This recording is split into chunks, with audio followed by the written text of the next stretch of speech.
మిథున రాశి వారు శ్రావణమాస సందర్భంగా లక్ష్మీదేవి అమ్మవారికి ఎలాంటి నైవేద్యం పెట్టాలి, ఎలాంటి వస్త్రంతో అలంకరింపచేయాలి, ఎలాంటి చేయడం వలన గ్రహయోగం కలుగుతుందో ఈ వీడియోలో తెలుసుకుందాం.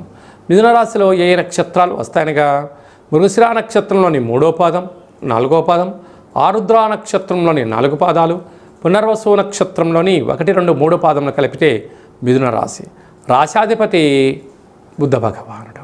వీరికి రాశిలోనే దేవగురు బృహస్పతి, అక్కడే శుక్రుడు కూడా కలిపి సంచారం చేయడం వలన వీరి యొక్క ఆలోచనలకు, వీరి యొక్క పెట్టుబడులకు, వీరి యొక్క నాయకత్వపు లక్షణాలకు జనాలు జేజేలు పలుకుతూ బ్రహ్మరథం పడుతూ ఐశ్వర్యం, ఆనందం మిథునరాశి వారి సొంతం కాబోతుంది. అదే కాకుండా నూతనమైన వస్త్రాలు, బంగారు ఆభరణాలు, గృహాలు,